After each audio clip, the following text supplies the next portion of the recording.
Rambam. We continue in the laws of purity.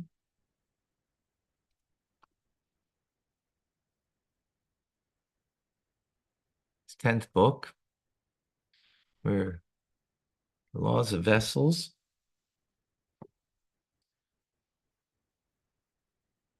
And I'm just going to do a little bit over here because I have to run. Okay, so chapter 21, the strands that emerge from a weave, and those at the beginning of a sheet of fabric. So when we speak about vessels, kalim, vessels, implements, it includes clothes, right? Clothes are an implement. They're a vessel. And we don't think of them in terms of vessel. A cup, you think of it as a vessel because it contains. But clothes do contain. They contain the person. What better vessel is there than clothes, right? As it contains the individual. So the strands that emerge from a weave. And so the question becomes, when is it called clothing that it could then become that it's an implement and therefore it could become impure, right? Now, that would be the question. So it emerges as a weave that those at the beginning of the sheet of fabric and at its end are called nimin. Until what measure are they considered as part of the fabric?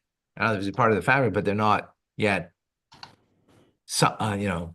a part of an implement, a vessel, some kind of clothing or whatever. It doesn't have to be necessarily just clothing. For a sheet, for a head covering, a scarf, for a veil, 6 handbreadths. So when you would cut off on the sheet of fabric, 6 handbreadths, right? That's the beginning of making a head covering. A scarf, a veil. For a cloak that is open across the entire length and which is then closed with loops, the measure of its strands are 10 finger. This is a finger breadth, right? A thick blanket, a mantle, a cloak, 3 handbreadths. Even the garment is impure due to the impurity of azav, or because of another form of impurity. If one touches a strand beyond these measures, it remains pure. Means to say, if the impurity touched the additional portion, the garment does not contract impurity. Okay, so what we're talking about over here, okay, is the fringe of the material, right? The strands that emerge from the weave. So there has to be a certain size. After you have that size, so the strands that are beyond that measure would be pure because they're not, because that's not called a garment, right? That's sort of like the weave that's left. That's not called a garment. And therefore it doesn't become impure because it's not a garment.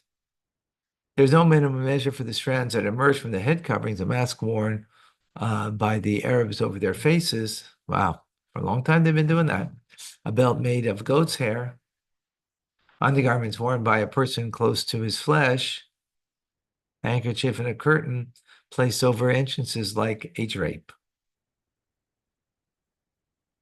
So no minimum measure, whatever it is.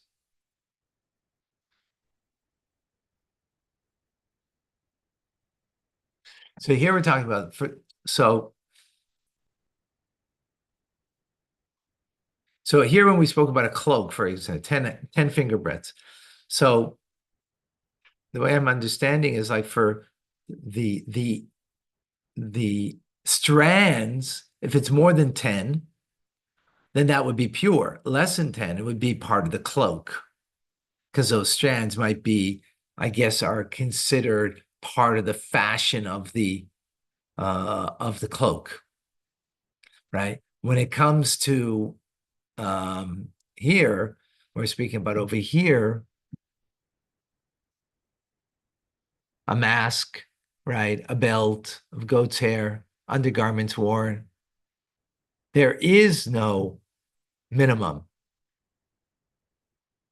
meaning anything that would be extra would be pure because it's not really part of it, right? Because a head covering, or a mask worn to cover the face, there wouldn't be extra strands there. So any extra strands is not really part of the head covering or part of the mask and covering, the face covering, and therefore would be not considered part of the garment. When a plumb line contracts impurity, the 12 handbreadths of its strands are considered to have joined it. Anyone who touches the portion beyond the 12 handbreadths is pure. A plumb line of carpenters is 18 handbreadths. When used by builders, a large structure is 50 cubits. When one touches any portion beyond these measures, even the owner desires that it be preserved, he is pure, even though he wants it, but that's not part of it. Okay, we're going to stop here. Sorry. Thank you, Rabbi. Okay.